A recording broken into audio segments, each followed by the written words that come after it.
네, 안녕하세요. 김용필입니다. 네, 오늘은 11월 17일 수요일입니다. 네, 오늘 신문에 난 이 주요 관심을 가질 만한 뉴스가 어떤 것인지 여러분들에게 좀 말씀을 드리도록 하겠습니다. 네, 오늘은 크게 이 세 가지를 주제를 볼 수가 있을 것 같습니다. 일단은요, 주역에 관심을 가진 게 지난해 2020년 11월 1일 기준으로 봤을 때요, 한국에 거주하고 있는 외국인 주민 수가 크게 이제 줄어들었다는 뉴스. 그렇지만 외국 국적 동포는 늘어났다, 뭐 이런 뉴스가 좀 관심을 끌었습니다. 그래서 어느 정도 줄어들었는지 한번 보도록 하고요. 그런데 코로나19 이후에 각국으로 이렇게 출국한 외국인 이주 노동자들이 많이 있죠. 근데 외국의 이 국가들 중에서 외국인 이주 노동자들을 다시 불러들이는 것보다는 그 빈 공백을 내국인을 더 채용할 수 있도록 이렇게 지원을 해 나가는 그런 방향으로 움직인다는 이런 움직임이 있어서요. 그래서 좀 그게 주요 관심을 끄는 것 같습니다. 그래서 어떤 현상인지 그 내용도 보고요. 그리고 어제는 미국의 조 바이든 대통령하고요, 중국의 시진핑 주석이 화상으로 첫 대화를 가졌습니다. 한 3시간 동안의 이 장기 시간의 이 대화를 가졌는데요, 많은 관심을 불러일으켰던 것 같습니다. 그래서 한번 그 대화 내용, 주요한 어떤 내용이 큰 이슈를 불러일으켰는지 한번 살펴보고요. 그리고 이렇게 미국과 중국 이렇게 대화 내용을 보면서 국내 언론들도 사설을 냈는데요, 어쨌든 한국의 대외 관계에 상당히 좀 중요하게 미치겠죠. 미국과 중국과의 관계가 중요한데요, 어쨌든 어떻게 한국 언론들은 바라보고 또 이렇게 사설을 썼는지 그 내용도 보겠습니다. 그리고 이렇게 대외 관계가 이 재외동포에게는 상당한 영향을 미칩니다. 한중 관계가 좋아야 또 중국 동포들도 마음 편하게 왔다 갔다 하면서 여러 가지 활동도 할 수 있는 것과 마찬가지로, 또 한일 관계가 좋아야 또 일본에 거주하고 있는 재외동포들도 마음 편하게 이렇게 생활을 할 수가 있습니다. 그래서 이 대외 관계가 이 재외동포에게 상당히 중요한 그런 이슈가 될 텐데요. 이와 관련돼서 이 제일 민단에 있는 이 재외동포가 한 언론과의 인터뷰를 통해서 이 심경을 발표한 그런 내용이 있습니다. 그래서 한번 그 내용도 한번 여러분들하고 이야기를 한번 나눠보도록 하겠습니다. 네, 행안부가요, 2020년 11월 1일 기준 이렇게 발표를 했습니다. 현재 국내에 거주하고 있는 외국인 주민 수는 214만 6,748명. 그래서 2006년도 발표 이래 처음으로 감소했다, 이렇게 밝혔습니다. 이 유형별로 보면은요, 한국 국적을 갖지 아니한 경우, 그러니까 외국인 노동자라든가 외국 국적 동포, 또 결혼 이민자 등을 보면은 169만 5,643명으로 79.0%를 차지하고요. 그리고 한국 국적을 취득한 경우는 19만 9,128명으로 9.3%. 그리고 외국인 주민 자녀, 그러니까 국내에서 출생한 자녀가 25만 1,977명, 11.7%. 그러니까 국내에 이제는 외국 국적 동포나 외국인 이주민들, 장기 체류자들이 많이 늘어나면서 국내에서 출생한 자녀들도 많이 늘어나고 있습니다. 25만 1977명. 네, 저도 이 통계를 보고 다소 놀랐는데요. 국내에서 출생하고 있는 외국인 주민 자녀가 이렇게 많구나 하는 것을 이번 뉴스 보도를 통해서 다시 한번 알게 됐습니다. 이렇게 외국인 주민 수가 그래도 코로나19 여파로 줄어들었다고 하는데요, 외국인 노동자하고 유학생 수가 좀 크게 줄어든 것이 좀 원인이다, 이런 분석이고요. 반면에 이 한국일보는요, 국내 거주 외국인이 사상 첫 감소를 하긴 했지만은 중국 등 외국 국적 동포는 한 4만 명 증가를 했다, 이렇게 보도를 했습니다. 지금 외국 국적 동포가 41,865명으로 늘어난 것으로 이 행안부 발표 내용을 토대로 이렇게 봤는데요. 그러니까 이 한국일보는 이렇게 보도를 했습니다. 코로나19로 국가별 입국이 제한이 됐지만은 외국 국적 동포는 출입국이나 체류 자격 측면에서 다른 외국인보다 유리해 비교적 입국이 자유롭다는 분석이다.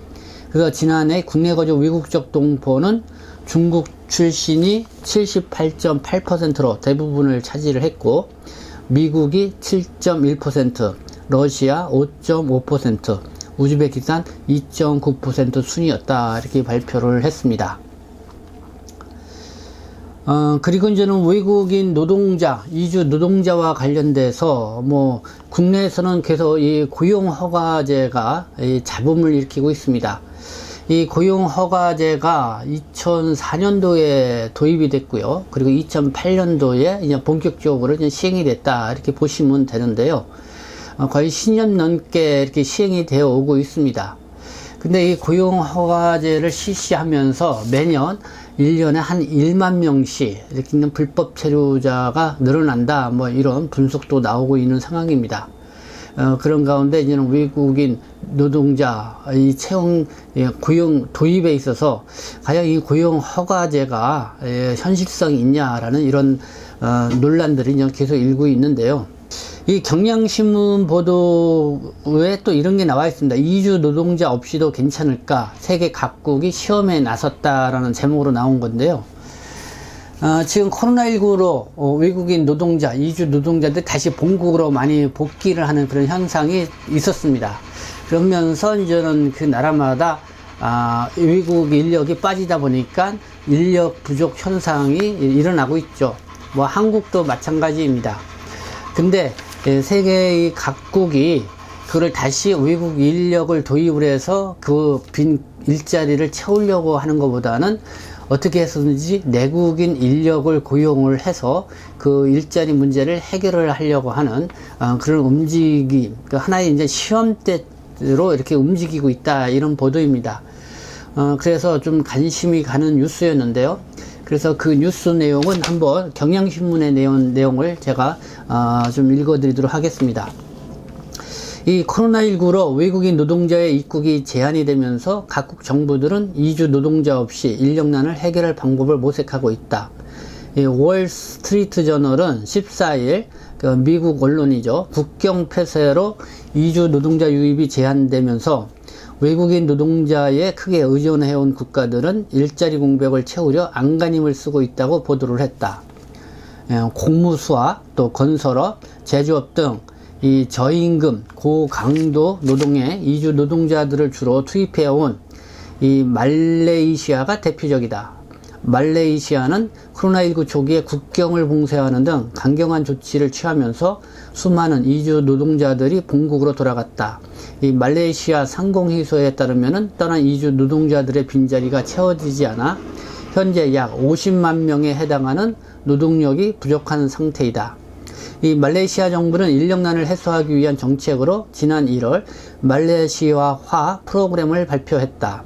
그러니까 팜유 농장, 경비직, 건설 및 제조업 등 보통 외국인 노동자를 고용하는 직종에 내국인이 근무할 경우 해당 근로자에게 임금의 20%를 추가로 지급하겠다는 게 주요 내용이다. 이 사우디아라비아는 기업들에게 내국인보다 외국인을 더 많이 고용하면 부담금을 내도록 압박을 하고 있다. 그리고 영국은 이주 노동자 유입 자체를 제한하는 방법을 택했다. 네, 이런 보도 내용이었습니다. 네, 해외에 이런 움직임이 국내에도 영향을 미칠 수 있겠다 생각이 들어서 여러분들에게 소개를 해드렸습니다. 네, 미국과 중국 조 바이든 대통령하고 시진핑 주석 어제 한 3시간 동안 장시간의 화상 회담을 가졌습니다. 네, 그래서 상당히 관심을 끌었는데요. 가장 인상 깊게 남는 이 워딩은요, 이 시진핑 주석의 이야기인 것 같습니다. 이 대만 문제와 관련돼서 이 조 바이든 대통령하고 대화를 하는 와중에 이런 얘기를 했죠. 그러니까 만약에 대만 독립 분열 세력이 레드라인, 빨간 선을 돌파를 하게 되면은 우리는 부득불 단호한 조치를 취할 것이다 라고 하면서 위험한 불장난을 하는 사람은 스스로 불에 타 죽는다고 말했다. 이렇게 보도를 했는데요. 그러니까 이 조 바이든 대통령도요, 이 CCTV 중국 관영통신에 의하면은 중국의 하나의 중국을 정책을 유지하고 있는 것에서는 지지를 한다. 그러나 이 대만의 안정을 해친 것에 대해서는 강력히 반대한다. 이런 입장을 표명을 했습니다. 이에 대해서 시진핑 주석이 이제는 답변으로 대답을 한 거죠. 그렇게 하면서 대만의 독립, 분열을 조장하는 그런 세력이 있다고 하면은 우리는 부득불 단호한 조치를 취할 것이다 하면서 위험한 불장난을 하는 사람은 스스로 불에 타 죽는다라고 하는 아주 의미심장한 말을 했습니다. 네, 그래서 참 이 이야기가 주요하게 관심을 끌었다는 거 여러분들에게 말씀을 드립니다. 그리고 한겨레 신문의 제목이 조금 잘 압축 표현을 했다 해서 소개를 해드립니다. 이번에 시진핑 주석하고 조 바이든 대통령의 화상대화. 네, 한겨레 신문은 이렇게 제목을 냈습니다. 돌아온 미국 대 달라진 중국. 그래서 향후 간극 메우기 쉽지 않을 듯 이렇게 제목을 달았습니다. 네, 미국은 돌아왔다고 이렇게 함축해서 표현을 했고 중국은 달라졌다 이렇게 함축해서 표현을 했습니다. 네, 미국은 계속 이제는 패권 국가로서의 그 위치를 잡으려고 이렇게 하고 있죠. 그런 반면에 중국은 상당히 이제는 미국과의 대등한 그 지위를 요구하고 나오고 있습니다. 그렇게 하면서 중국이 하고 있는 내정 간섭을 하지 말라 이렇게 강한 목소리를 내고 있습니다. 앞서 말씀드린 것처럼 이 대만 문제도 그런 측면에서 중국이 아주 강한 이야기를 하고 있다 이런 거를 한쪽으로 보여주고 있습니다. 이 한국 언론들도 사설로 이번 미중 정상회담에 대해서 이렇게 이야기를 했습니다. 주로 이제는 한국의 언론들이 낸 그 방향은 이 한국의 이 대중 대미 그러니까 외교죠. 그 관계를 어떻게 풀어나가야 되느냐 여기에 초점을 맞췄는데요. 어쨌든 한미 동맹과 한중 협력 네, 모두 중시해야 한다. 이게 한국의 숙명이다라고 이렇게 중앙일보는 얘기를 했고요. 미국과 중국의 안보 경제를 의존하는 한국으로서는 양국 간 충돌의 완충지대를 조성하면서 안보 경제의 활동 공간을 넓히는 실익 추구의 외교 전략이 어느 때보다 절실해졌다고 이렇게 서울신문은 사설로 이렇게 논평을 냈습니다. 네, 이 대외 관계, 네, 한국과 미국과의 관계, 또 한국과 중국과의 관계, 그만큼 대외 관계를 어떻게 갖느냐, 거기에 이제 직접적으로 영향을 받는 것은 이제는 재외동포가 아닌가 생각합니다. 그래서 이 대외 관계가 이 재외동포에게는 상당히 중요한 이슈가 될 수밖에 없는데요. 이 경향신문이 보도를 했습니다. 그러니까 지금은 제1동포인데요. 배철은 사단법인 KJ 프로젝트 대표입니다. 이 배철은 사단법인 프로젝트 대표 66세인데요. 지난 14일 그러니까 경향신문과의 전화 인터뷰에서 한일 관계가 악화되면은 40만 제1동포들이 가장 큰 피해를 받게 된다. 한국과 일본의 사이가 나쁘더라도 두 나라 사람은 서로를 이웃으로 존중하면서 살아가는 관계를 만들어가고 싶다고 이렇게 입장을 밝혔음을 이렇게 했습니다.